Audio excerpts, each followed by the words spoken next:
Hello, good afternoon, everybody. Hope you're having a wonderful Saturday. For those who don't know me, my name is James Weeks. I'm the author of the book Meditations Across the King's River. I'm originally from the Caribbean island of St. Croix, Virgin Islands. And so I help people with strategies for emotional wellness, spiritual wellness, financial wellness. And in the second edition of the book, um, we continue the conversation around a variety of topics. Today, I have some special guests with me that appear that I mentioned in the second edition of this book. Today, we're talking about cuisine, um, the foods that we love, the African inspired foods and cuisine that we love, the Caribbean cuisine foods, why they're so important to us. Um, and so I just want to begin with just a brief introduction with these dynamic, wonderful, beautiful ladies. I have Ngadi from Sierra Leone, Dawn is from Kenya, Adaeze is from Nigeria. And so whoever wants to go first, Ngadi, we'll start with you. Sure. Thank you, Baba, for having us. It's exciting and a very interesting conversation, a conversation that I'm really excited about because I love food. My name is Ngadi, and as you mentioned, I'm from Sierra Leone, although I spend my time between Sierra Leone and the UK these days. So happy to be here. And Dawn. Great. So, and Uno, greetings to everyone. My name is Adaeze, from Nigeria, Imo State, based in California. Hi, I'm Dawn. I'm from Kenya, originally from Kenya. I've been here for so long that I think some people think I'm a Bermudian, actually. And I haven't been back in a really long time. But I love cooking, and I think that cooking above probably anything else is really important. So looking forward to the conversation. And Dawn is also a gifted artist, and she has gifts in other areas as well. And just so you know, so when I wrote the first edition of Meditations Across the King's River, the section on cuisine was inspired by a trip to when I was in Guadeloupe, and my host, she took me to a friend who made kalaloo, which is a dish of African origin, which is prepared in a variety of different ways throughout the Caribbean. And kalaloo is a cousin to gumbo and other cuisines. And so when I had this dish, it just reminded me so much of the kalaloo that I had back home growing up. It reminded me of my grandmother. It reminded me of my childhood. And I felt like there's no way I'm writing a book that touches on spirituality that does not include cuisine. I mean, just no way. It's not going to happen. And also, as I work on my film project, Across the King's River, that project will also explore cuisine.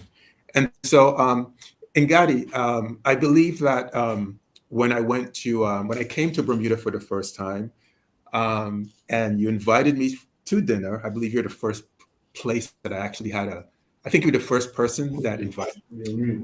One of the things that struck me was you you introduced me to a dish that had what we call stinking toe in it. There's a fruit back home that we call stinking toe. And one of the things that struck me is that in Sierra Leone, you were telling me that they not only eat the fruit, but they grind up the seeds and they use the seeds. That's right. And that just blew my mind because I never thought of stinking toe in relationship to Africa. And I never thought of the different people who were using stinking toe back on the motherland. Yeah, Talk about that and tell us a little bit more about the sure. cuisine from your culture. Sure, I'd love to. So stinking toe in Sierra Leone, we call it locust, and it's a long pod that when it's ripe, the pod grows a hard shell that turns brown, but inside the fruit is like little, well, not that little, actually, large beads, if you will, of yellow flesh with a seed inside. And the yellow flesh, as Baba James says, is really sweet, velvety, just delicious fruit. And the reason I'm guessing we'll talk why it's called stinking toe in the Caribbean is because it does have a reputation of making your mouth smell if you eat the fruits. I don't know if that's been your experience, Baba Oh, James. definitely. I'm sure that's the reason Yeah. why, you know. So Yeah. what we do in Sierra Leone, however, we obviously enjoy the fruit as well. In fact, the children, when I was a little girl, we would mash up the fruits with some milk and make almost like a custard or pudding and eat it. But the seeds we used to make a condiment, and it was that condiment that I served. I served it with perhaps what we would call in Sierra Leone plasas, which is typically like a sauce or stew that you would eat with rice. So the grounded seeds of the locust we call kinda, and normally you'll grind it and you'll add salt, pepper. Some people might put dried fish in, but just the salt, pepper, and cayenne pepper. And we will sprinkle that on the food. And it adds a flavor, but I suspect it also has some dietary benefits. I'm not that I don't know. I haven't seen any research on that, but it's a very well known. But it's also known to smell. So again, when we were young, if you wanted to insult somebody, you'll say, "You must smell like kinder," or "Your mouth smells like kinder." So yeah, so it's interesting. So we that's definitely something that's very well known and utilized in Sierra Okay. Leone. So then, were you always into the foods of Sierra Leone, or is that something you just learned over the years, or tell us about that? Well, I grew up in Sierra Leone, so you're swimming in the water. It's what you know. So I grew up definitely with Sierra Leonean cuisine daily. Our staple is rice. So, and what we'd normally do is we'll have rice and we'll have a sauce or a stew. A lot of those sauces are greens based. So, for example, we eat the leaves of the potatoes, sweet potatoes. So have potato leaves or petete leaves. We also eat the leaves of cassava, which is, rare, but it's actually one of our well-known dishes internationally, cassava leaves. So you would typically eat that, and they're normally cooked in palm oil, and they'll have fish or meat included, but not necessarily. You don't have to have meat for it to make the dish. You can actually take the meat out and have it. So I grew up eating that way, whether it was peanut stew, whether it was cassava leaves, whether it was potato leaves, whether it was egusi, fufu, yams. So these are things that you just know as food. So when I moved to the West, obviously, and the longer I spent in the West, especially when I lived in Bermuda, where it was harder to get the ingredients, food or my traditional dishes held a different meaning for me. It was more about nostalgia. It was more about home. It was more about childhood and growing up. So I would crave, the foods of home, and I would make them. When I did, I would go out of my way to try and make sure I cook them and try to improve my ability to cook them. I did learn to cook from my mom. My mom's an excellent cook to this day. So I still aspire to cook as well as she does. But I learned from her by spending time in the kitchen with her and always just being around. Beautiful, beautiful. And Don, so could you tell us a little bit about your exploration of the cuisine of Kenya? So I went to Don's home, and I talk about this in my book, and I think it was a coconut-based dish you prepared for us. Do your children have you taught them, or are they learning this? How did you become interested in the cuisine of your culture? I think when I first came to Bermuda, it wasn't like mandatory that I knew how to do this, because when I was growing up, I was very shy to show my version of the traditional dishes. I thought that they were going to be like, "Oh no, this is not right. You have to put this in. This is how you do it." And so I would watch very cautiously from afar, and I never demonstrated that I knew how to cook these things for the most part. And then after a while of being in Bermuda, you start to have this real urge to make this stuff, because like Ngadi says, it reminds you of home. You have to have that connection, and you're searching for that connection, because food is not just food. I mean, it's literally communication with the body, with the spirit, And so you're sending this message out when you're taking this food that you're home, that you're safe, that you're all these things. And so I didn't start doing it for like immediately, but then very slowly I noticed that everything I cooked was Kenyanized anyway. So it's like Right. I was making spaghetti. I realized when I was in university, I made spaghetti, and I had a really good Italian friend, and she came over and she's like, "This is not spaghetti. You don't put you don't put these things in spaghetti." And I'm like, "What are you talking about? This is how I make spaghetti." And it was like, apparently I had put things that are very traditional in my spaghetti, or not spaghetti itself, the bolognese, I should say. And then, so when I was here, I would buy fish, and then I would start putting some of the spices and the things that I know. And when Baba came, I had made very many coconut things. In fact, I just took the opportunity to make all the dishes that I really like making and that the kids like, because we don't always have them. And so I took salmon, which is so regular, really, because when I grew up, we had tilapia. So we'd make the dish with tilapia. So I made samaki wa nazi with the salmon instead of with the tilapia. And that just literally means fish with coconut or in coconut or, in a coconut sauce. And so I made that with, with salmon, even though that's not traditionally how it's eaten. And then I have this thing where we used to have mchicha, which was my favorite thing growing up. And to this day, I can be ashamed because I still don't know technically what it is. English, but I made the equivalent with the vegetables I had grown in my garden. So I had kale, and so I took some spinach and I took some kale and I put them together because there's a slight bitterness. And for children don't normally like bitter things, so you have to like help them along, especially when they're very westernized. My kids like pizza so much, so I had to include like the spinach instead of the bitterness of the mchicha. And over time, it's like now, funny enough, it happens to be their favorite dish. So they actually say, "Oh, can we please have this?" And then meanwhile, my darling husband will have a fish sandwich. So it works. It's not too bad. But it's that. And then we have our pilau, which is like a little bit like biryani, I would think, but not quite the same. So I think that's just generally it. This is my way of trying to connect with home, with my ancestry through my cooking. And I feel like I hear and experience that connection as I do it. Yeah. That's so beautiful. Hello, Jerome. Jerome is just joining us. Jerome says growing up, food was intimately connected to love, family, and spirituality. Jerome, if you don't mind commenting in the chat, like where you're from. Don, I thought that was profound how you expressed it. You said, I was trying to take notes, but I didn't take it fast enough.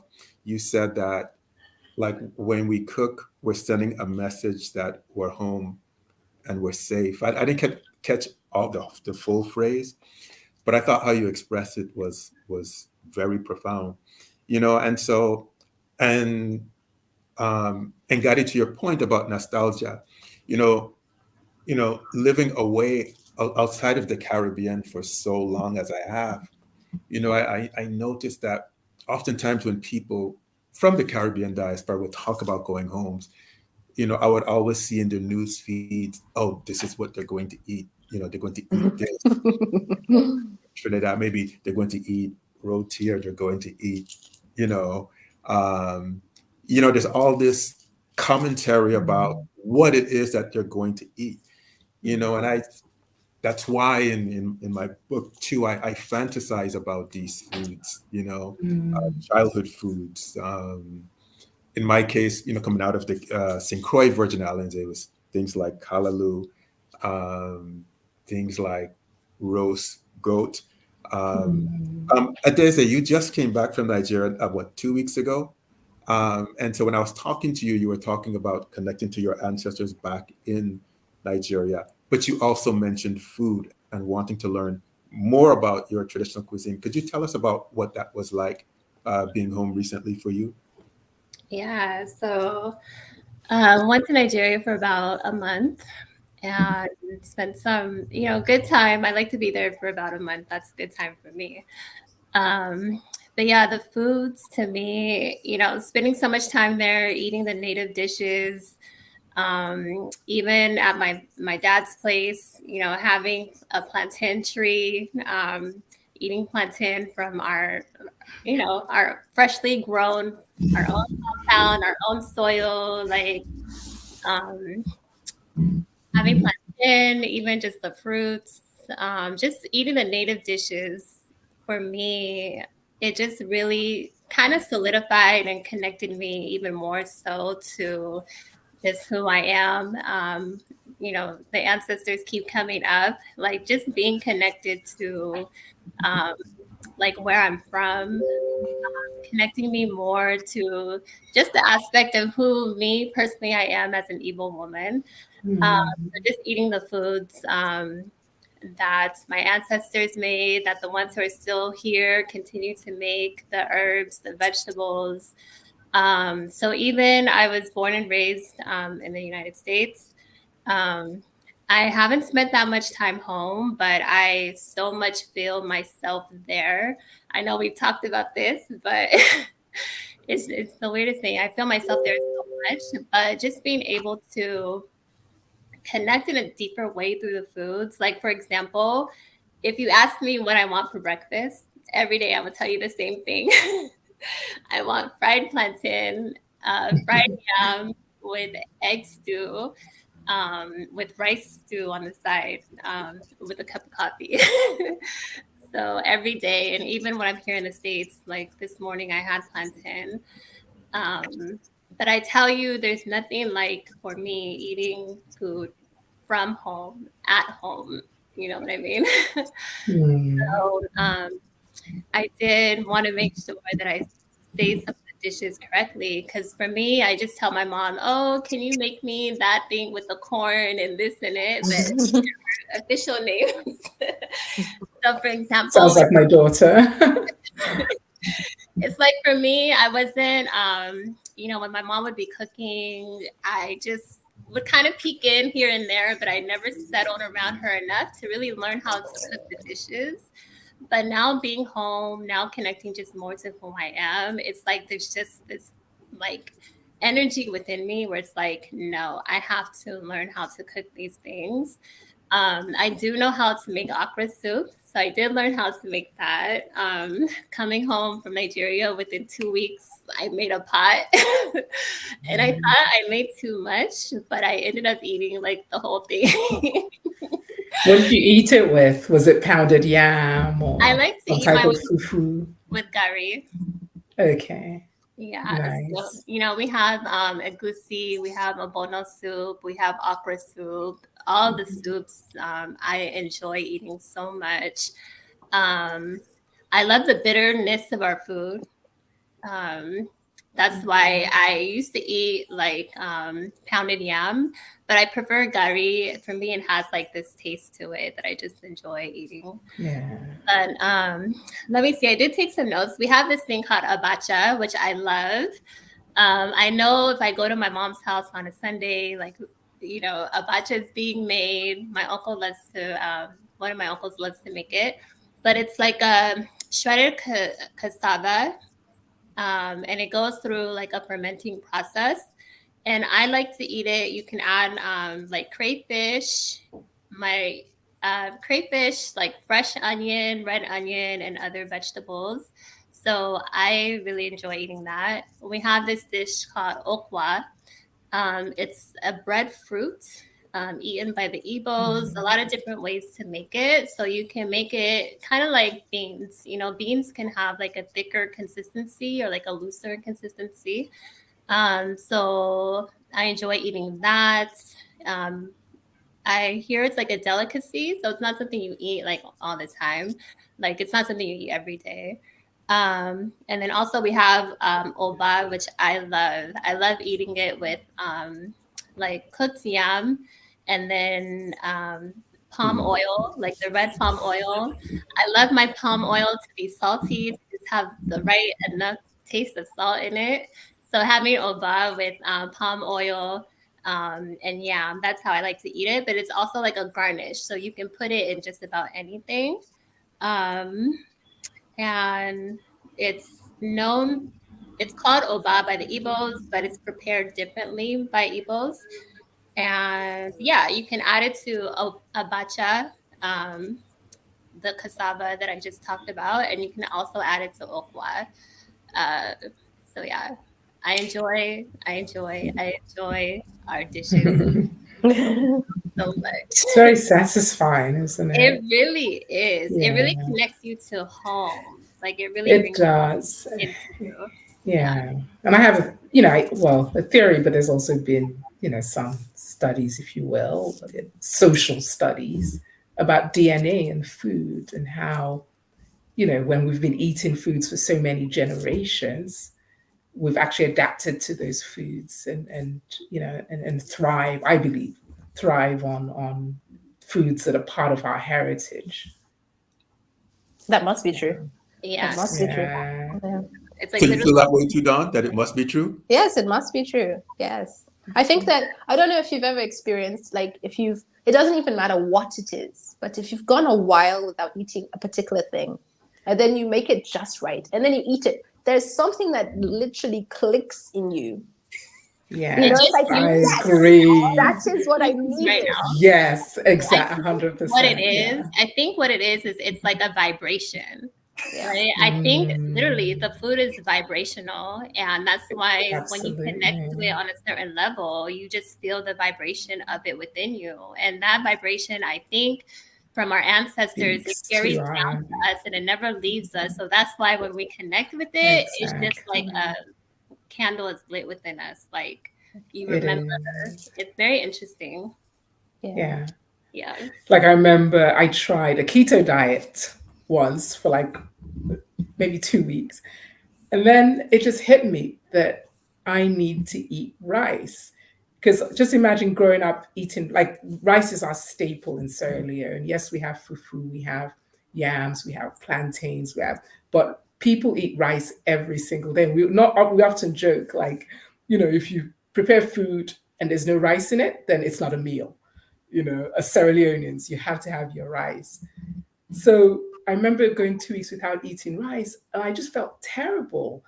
And my ex-husband at the time kept saying, no, just stick with it, just stick with it. And I'm like, I have to eat rice. And they just clicked one day, like, oh my God, I grew up eating rice every day. My body needs the rice. I remember making rice and eating rice, after those 2 weeks, and just feeling like all of a sudden everything just woke up. Like, Yes. ding, like what Dawn said, it's also like, that's what was missing. And, but just to touch on the rice, because Barbara and I were talking about this briefly.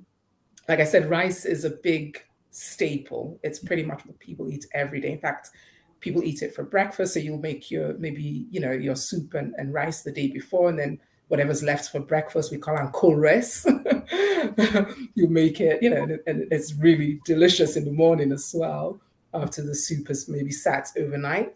But one of the reasons why, I don't know, so there's a connection, a heritage, an ancestry between the Sierra Leone ethnic groups, and the Gullah Geechee, or people, enslaved African descendants of enslaved Africans, who was taken specifically to the Carolinas to grow rice. And they targeted our region because of our rice science, the science we had to cultivate rice. Mm. And it's interesting to see that heritage. So and then obviously they went to the marshlands and the seagrass areas of the Carolinas, because that land also was similar to what we grow our rice in Sierra Leone. So luckily, we've been able to reestablish that connection between Sierra Leone and the Carolinas, and we have a lot of African Americans or descendants of enslaved Africans in that region that come home quite often, do their DNA, or come home, some even reclaim their citizenship, which they can do. But what's interesting to me is that that's what I feel is like rice is so important to us, that, but not in a logical or rational way. It's within us. If we've been growing rice to the point that we were experts in rice, then it's just something that's a part of us. I can understand why, as Sierra Leoneans, it's like, okay, if you cook a meal and there's no rice, it's incomplete, you know. And I'll just say this last thing about rice that just fascinates me. I remember years ago, I was looking at glycemic index foods and looking at it in relation to, diabetes or, just health. And one of the really fascinating things looking at all the charts was that the indigenous rice in Sierra Leone, which we call rough rice or country rice, actually had the lowest glycemic index of all rice from all other regions that originated from all other regions. And that to me really spoke to me because it's like, okay, so my ancestors actually knew what they were doing to the point that they cultivated the highest quality, the rice that was healthiest for us. And yeah, and those who came to our region obviously saw that or got to know that, and hence the reason why they targeted those people to bring that knowledge over to the other side. Do you think your keto diet would have permitted that type of rice? Because it doesn't sound so dangerous, really. Well, I think keto's like this, it's the issue about carbs in general and using fat as a source. So yeah, but there must be a diet out there that works with our rice. Yeah. What type of rice? What's your rice called? Is there something equivalent that you'd find in the store, or is it very special, very different? Yeah, so there's different types. So the rough rice or the country rice, sometimes like a brown rice, but it would often have the parts of the husk to it. But there's another rice that's the red rice, which we consider quite indigenous. So it looks a lot like, I think they call it red rice or volcano rice. Oh. So I've seen things that are similar. I should have brought some with me to show on here, but it's like a red kernel, and it's very robust. It's when it's like a brown rice, but perhaps more fibrous. Yeah, so it's very filling and satisfying. I have a question for each of you. So when you think about your cuisine or as you cook, is there a specific ancestor that you tend to think of either while you're cooking or while you're eating certain foods? And if so, who are some of those specific ancestors that you reflect on, and why they are important to you? That's a great question.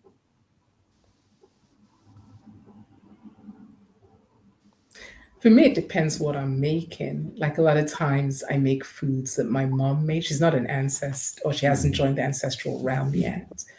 But I do often reflect to childhood, I think, and her.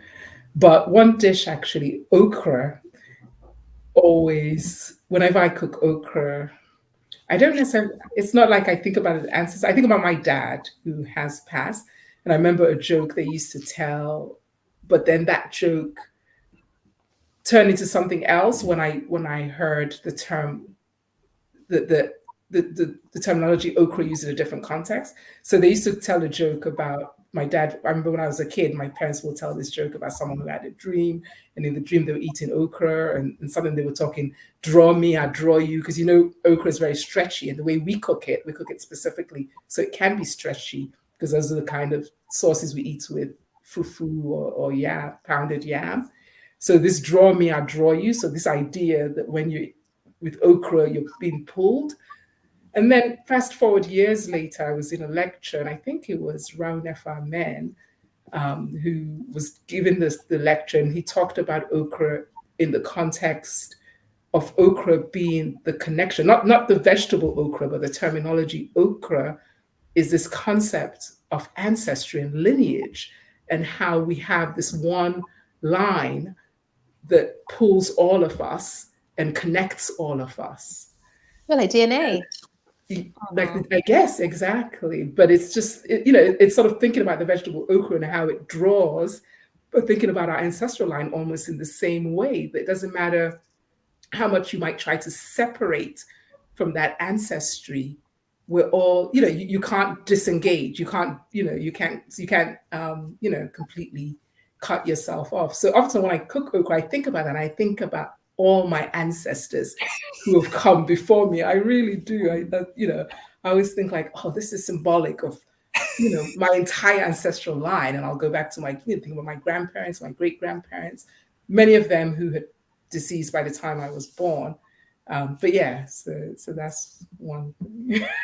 But I feel strongly about okra too. That is one of the foods that I feel very strongly about, and in well, one in the dish I was talking about, kalalu, okra is a key component. But also back home, on St. Croix, we have this dish that we call fungi, which is made with cornmeal, but we also, which is similar to what Kenyans call ugali, but we often have okra in it too, and so Yeah. as part of it. And so when I reflect on cuisine, typically there are three ancestors that I tend to reflect on, and one of them is my dad. Especially when I eat egusi. What the egusi dish that's so common in West Africa, which is the mother to kalalu. I think about my father for some reason. Because I know I also have Yoruba roots, but I also have roots in Benin as well as in these other Caribbean islands. But I also speak about my grandmother because she was well known on St. Croix for her, her culinary gifts. So as a child, growing up, every single Christmas season, um, my grandmother would cook and sell food in the western part of the island. So she was well known for that. So my mom had to help her, my aunts had to help my grandmother. Um, it was a family thing that for all of my childhood that we did. And then I also think about my mom often, as I cook, as I'm preparing and sharing food with my children, because I spent a lot of time in the kitchen, with my mom. Once when I was asking my mom what I was like growing up, she said that I always liked to read and I always liked to be in the kitchen. And so very much those are the three people that I tend to think of as I cook, And as Don was saying, as you said too, Ngadi, there's just craving for certain foods. Like you said, we could eat anything, right? But oftentimes the food that I find that I tend to gravitate to are foods that come out of either Africa or the Caribbean, even though I could eat anything else. I think for me, I definitely, when I am craving my foods, or I'm making simple plantain or even okra soup I made the other day, definitely thinking of my mom. Um, just channeling her energy in the kitchen, making sure I don't put too much of this, too much of that. She has her little um, tricks and tips when it comes to cooking. So I definitely channel my mom. I think going back home now, just especially seeing the way the foods are prepared.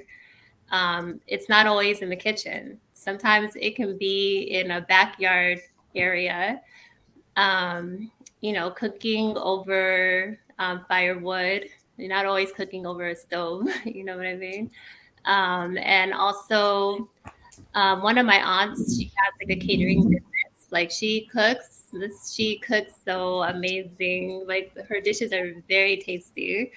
And I think for me, just being in the kitchen, like being in my grandmother's kitchen, I remember there was a point where specifically I wanted to be in my grandma's kitchen. I remember when she was here, just seeing her. So for me, she's now transitioned, going back home, just going into my grandmother's kitchen and just feeling the energy of the space, just knowing that this is where her hands prepared the food and she was cutting and just cooking meals for the family.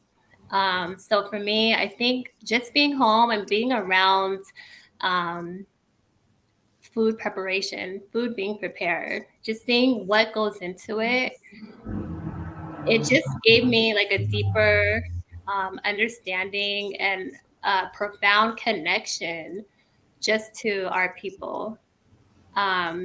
We don't have the greatest technology in different ways. We don't have, certain types of ninja blenders and this and that.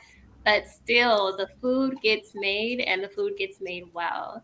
And so for me, I know that I have that inside of me.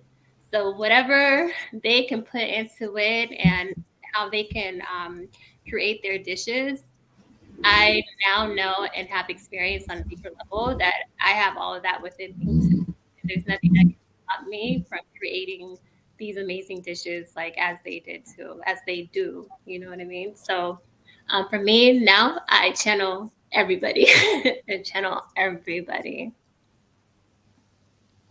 The whole okra line. Yeah, like every time I'll be drawing okra soup, I'll now be. They are. And it's Right. beautiful.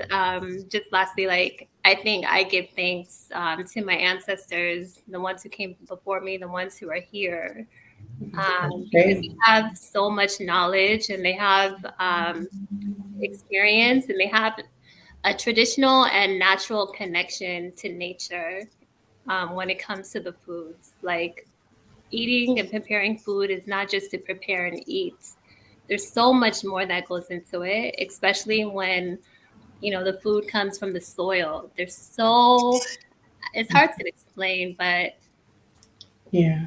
And the knowledge, like I think now, like the Western world will catch on to a lot of the foods that we've eaten for so long, and all of a sudden it's like the new superfood. Like I remember when palm oil was meant to be really bad, but now palm oil is really good. And I'm like, okay, well, we've been eating it for generations. And things like the combination that we talked about, the kenda, and adding the kenda, but we also add what we call beni, which is sesame seeds. Like we'll do a similar thing. We grind it, we mix it with seeds, with salt, pepper, and you would sprinkle that. And now people understand the benefit of sesame seeds and just how powerful it is to the gut, to digestion, and then and fermentation. Like a lot of, I think in all our cultures, fermentation is key for us. Like the fufu, we have something called ogiri, which is fermented sesame seeds. But again, the benefits of fermented foods. So I'm always blown away when I think about the knowledge that our ancestors had in, we see the foods, okay, maybe they just used food that was in the area, but no, it was specific foods and how it was specifically prepared that they knew was healthy, and and the combination of the food. One thing I always say is the sad thing now in Sierra Leone is, because we eat rice so much, we import the majority of our rice, unfortunately. In fact, the local rice, or what we call the country rice, is expensive, too expensive for local people to buy, because our focus has been on importation. Because when you import rice, you're importing white rice primarily. So most people eat white rice. And I've often wondered why we don't have higher rates of diabetes as a result, considering the amount of rice we consume. But then it occurred to me that we're eating that rice with palm oil, because palm oil for us is also a staple, and we use a lot of it in our dishes. But that oil actually balances out the rice. So it slows down, the breakdown. And I'm It like, adds the fat to the sugar. exactly. Yeah. And so it slows it down, from breaking down into sugar and acids. And I'm like, wow, at some point we knew that combination would be okay. I mean, yes, we weren't eating white rice, but the combination of heavy carb load, but with oil, and understanding the benefits of the oil as well. So yeah, it's fascinating to me. And that's part of our heritage, that knowledge, that the knowledge of these so-called superfoods. Like we eat potato leaves, and now the West is beginning to catch on to the benefits of potato leaves and iron content, and all these greens. And I'm like, that's in us as well, even if it wasn't explicitly handed down as There's a saying, it's within us. The knowledge is there. Hmm. Yeah. That's profound. I never thought about that. I never thought about, like what you just said, the whole idea of not just cuisine, but superfoods and intentional superfoods. Hmm.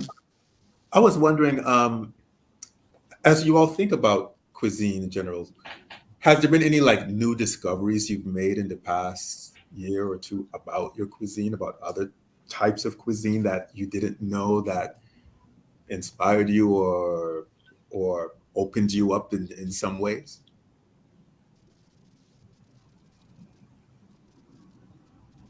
I went to a very special cuisine, and I'm trying to remember exactly what it was called. It was in a very, like, I don't know, fancy restaurant.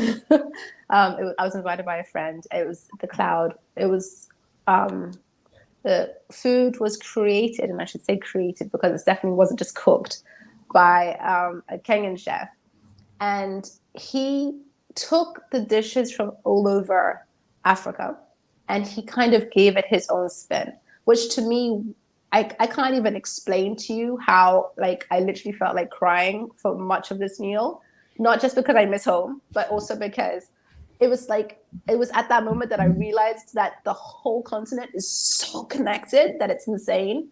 And I was thinking, like, okay, for me in East Africa we have ugali, and I think that it's called ugali also in Uganda, but I know it's called ugali in Tanzania. And so what happens is that if you go like southward, you'd find that there are many countries along the way that have almost the exact same dish made exactly the same way. And then if you start going west, you have similar dishes, but it might have a different ingredient. So like fufu is so much like ugali, except it's a different ingredient.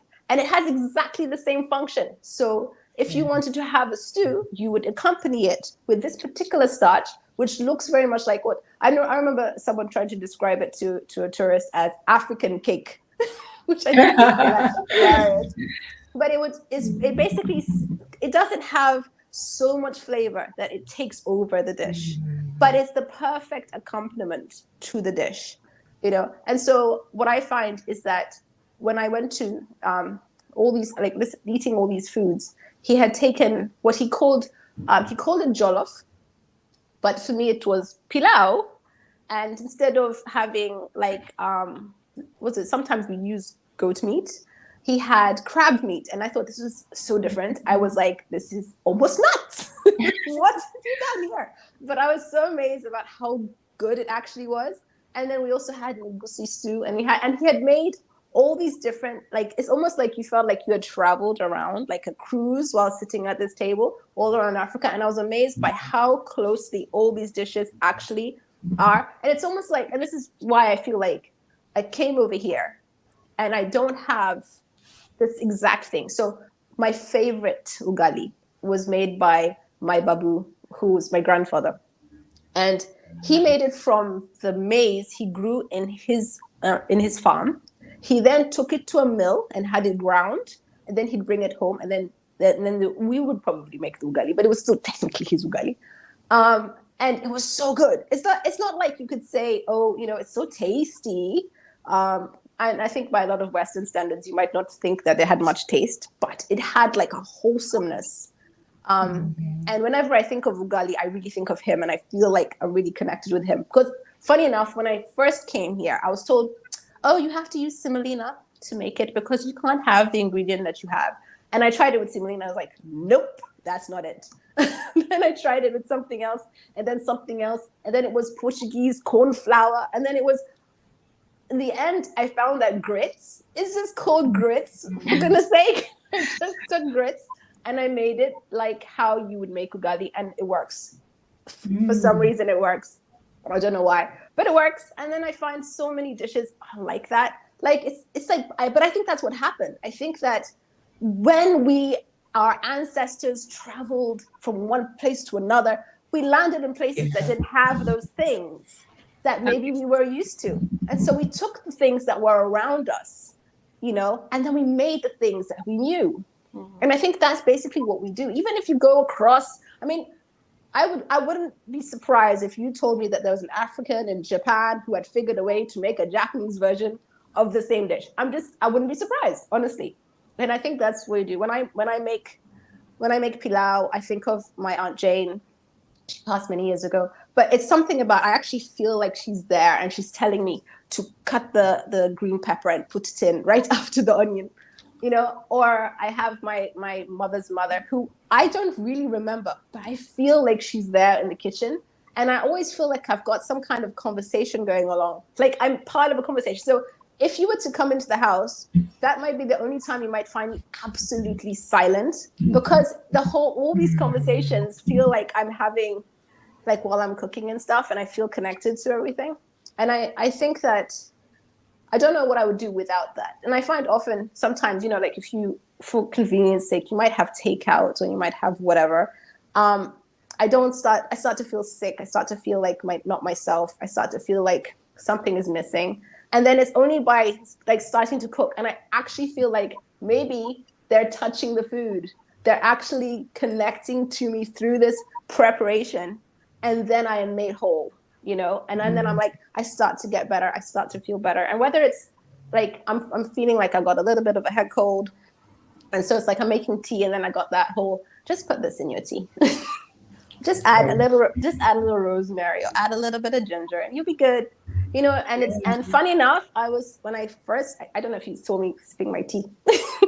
when I first like it started up, I was actually had, my nose was so blocked, and then I'm sitting here and I've been drinking it, and now my nose is completely clear.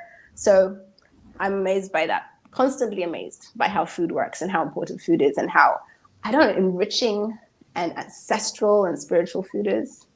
Yeah. I don't know if I answered the question. I probably didn't. There's a whole lot more. Beautiful. Yeah. But it's interesting because I think both you and Adaeze just touched on the process of making food. And it's almost a ritual. And I remember somebody said to me one time, like, it should never take you more than 30 minutes to prepare your meal. And I thought to myself, oh, actually, I think they said an hour. But even then, I was like, yeah, but you know, if you have you made African dishes? In my mind, I'm thinking, because I remember my mom would be hours in the kitchen, and this person was getting frustrated with me because it was taking me hours to cook maybe a dish. And yes, there's shortcuts you could take, but the actual process of preparation, whether it's the grinding, whether it's the chopping, you know, sort of like seeding a pepper, that is almost ritualistic to me. So kind of like what you're saying, Dawn. For me, cooking is therapy. It's the process of preparation as much as the end result. I like that, therapy. I like that. Yeah, and that you're right. That connects us as well, because it brings back our mothers, our grandmothers, and knowing that they went through that same process, like Adaeze was saying. I mean, you know, back home it would be a mortar and pestle. You know, they didn't have something you could just blend or what have you. So I enjoy that aspect, that trying to cook things as close to the traditional way as possible versus taking shortcuts and letting it take as long as it takes. Because that's the other thing I had to learn, because in trying to be fast, once you have a family and you're trying to just get the food together, it didn't taste the same. And then I realized, I'm rushing it. Like the ingredients, and that's something I've had to learn from my mom, even in my adulthood. You know, I'll be like, well, how comes this doesn't? Just well, no, because you added this first. You should have added that ingredient and then add this last. And the order in which you prepare something, the length of time you let an ingredient cook, the way it cooks, the heat, all of that ends up, in having that authentic taste. It's an art. It's a science. Yes, I agree.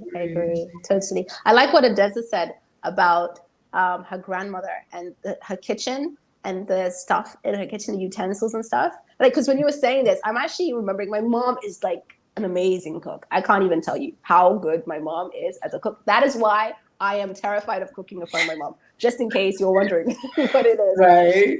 But so, and when you're talking about your grandmother's kitchen, I could literally feel myself like in my mom's kitchen and seeing there's like the little crock pot with all those little, what do you call cooking wooden spoons, a cooking wooden spoon. And with Yeah. and I could see the notches on them, and then because they're overused, and then the chopping board with all the little nicks and stuff. And there is something so like precious about using the same implements, and especially if you can get them from like the loved ones, and just keep using and using them, and then they've been infused already with love, with years and years of love, and then you're now also, when you are using them, you're infusing them now with your own love and your connection. Yeah, it's amazing. I thank you for that. I really appreciated that little memory there. And speaking of ritual, and like you said, Ngadi, about the time taken to prepare foods. Again, going back to my own childhood, I on St. Croix growing up, there were days when I would sit with my mom, and on that day, we had pigeon peas, and I would shell the peas. We would shell the peas together, but we were not like cooking the peas today. We were just, that's all we're doing right at this moment, is shelling the peas. And the same thing is that, like when my mom would make the dish that we call kalaloo, it wasn't a one-day process. And it might be, one night we went out and we got the crabs, and then the crabs would be like in this bucket for like days. Because she said we had to like wean them. I forget the term that they use back home, but it wasn't a one-day thing. It was the way my mom often prepared kalaloo. There were segments of it that happened over a period of days, but it wasn't like today I'm doing this. It was over a period of days.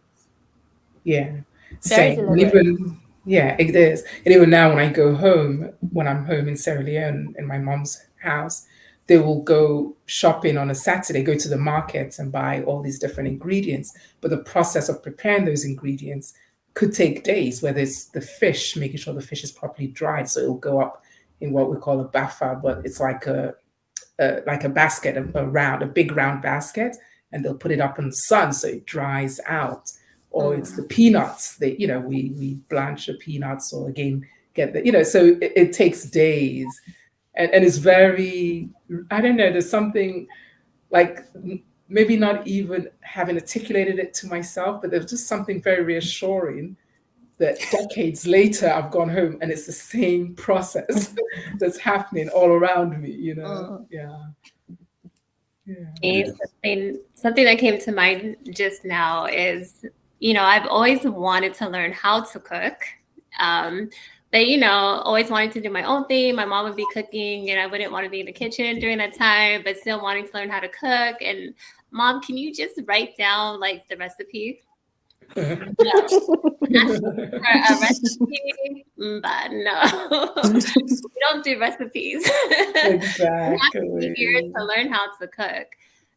So I think for me, that's a great takeaway, is that, no, we don't do recipes. You want to learn how to cook, you stand here and you watch. And so I think for me, over time, I've watched enough to learn how to make like simple, like maybe rice and stew. I can make jollof rice. I can do the okra soup. But yeah, we don't do recipes. No, we don't. So I saw a meme once. There was a meme that went around about something about you stop adding salt or seasoning when your ancestor or something tells you that's enough, or something like that. Right. And I was like, oh my God, that's exactly what's happening. It was like, yeah, that's exactly. This is like, I tried to explain, I think when I was trying to tell Bibo, I was like, this is how we make the dish. And I was trying to tell, what? I smell these ingredients. This is how I know at what stage. Right, I can smell if the salt's in there or not. And then it's like, and then there's so many things. And I can't say, you know what? This is how you can smell if it is the right time. Like you just know. You know when it's so difficult. And it's like, I can't tell you. I wish I could explain it, but it's like, okay, when it smells sweet, when it smells. And then how do you explain what smells sweet is? How do you so I have, difficulty. I totally understand. You can't give a recipe. In fact, I didn't even know that there were such things as recipe for African dishes until very recently. And then I was like, oh my gosh, there's a recipe for this. There's a recipe, right? Yeah, and people are like, why would you not It's think not. that there's a recipe? I'm like, you have no idea what I'm telling you. You don't know what I've experienced. There's no recipe for the dishes I grew up with. Because you try. If you genuinely wrote it down, you would forget at least after like 5 minutes how much of whatever you put in. You couldn't tell anyone. I promise you, if you genuinely followed like the instinct and the feeling and the connection, Right. and then now you try to say, okay, how much of this did I put in? You will not know. You will not know. Yeah. And then so you just put a range. If there was a recipe, it's like you have your own taste. Like you know how it's supposed to taste. Yeah. So following a recipe may not bring the outcome that you're looking for. Yeah, no, really. And I think it makes it too, I don't know. It's like it's devoid of something. Yeah, exactly. Mechanical. Yeah. Well, I have one final question. We're almost on the hour. I want to close. I love all of your insights. I'm going to go back and re-listen to this because I love how, each of you all express so many things that I found very poetic and profound. Adaeze talking about vibration and this whole idea of okra being a elastic connection to our ancestors, which I believe because I just love the sliminess of okra and the way it makes me feel. And Don talking about communicating, like food making us, letting us know that we're home. I want to close with one question for today, but I definitely want to have this conversation again. And hopefully next time our other chef who appears in the second edition of this book could join us because I'd love to hear what she would have had to say. I want to close by this. Well, like what is the next recipe you want to learn? If there is one, and why is it important? And so for me, I'll start. So for me, one of the things I would like to learn when I go home is how to make a dish that we call sauce, which is made with pig feet. Back home, I've never made it. It's something that my mom used to make. Not just my mom, but a lot of my ancestors make dishes out of pig feet. But also, I was in Trinidad recently, and one of the foods that I happen to love is roti as well. So I want to learn how to make the roti bread. So I'm wondering if there is anything that you all aspire to learn this year as far as cuisine goes. What would it be and why? For me, it's not. For me, it's improving my technique in jollof rice. I say improving, but really, I don't feel like I'm a, like I know how to make it technically, but it never comes out the way my mom makes it or the way, when I've had really good jollof, I can say, yeah, this is jollof. So I would love to, learn how to make a good jollof rice. And for those who don't know, jollof is with is a tomato based rice. But I think most people know jollof now. In fact, apparently they sell jollof packets in the supermarkets now, in the grocery store. Oh, no. I was like, okay. Because in Sierra Leone, we have the best jollof. Oh. Wait, what was that? So the jollof was. I think there was a challenge there, actually. I think I heard one. West African challenge. So, yeah. I think for me, I would say I want to learn how to make different soups. So I can do okra soup. So now like egusi, abono soup. Those are the two that I have in mind. Okay. And you, Don? I find that very recently, and I don't know if this is me becoming more mature, but I find that I really like sour and not bitter, but sour kind of foods and teas and things. And I feel like I want to learn how to make things like akeo, which are like the more traditional luo type vegetables and stuff. That's what I feel like I would like to learn. But that's a little bit of a complication because now I have to go and say, guys, what is this thing in English so I can find it? And then, and then you don't want to really say, I don't know how to make this because they want to say, I'll show you. But funny enough, I tried to make this cabbage dish that my mom was actually, I don't know if you'd say famous for, last year. And I don't know why I thought I could make this, honestly. To start with, I was like, but for some reason, I was like, okay, I'll just get all these things. And I started making it. And then when I was making it, I felt, oh, you need to add cinnamon and you need to add this. And I did these things. And it actually came out like my mom's dish. And I called her on the phone. And I was like almost incensed by the fact that I managed to do this without really trying to. I was like, why didn't I do this earlier?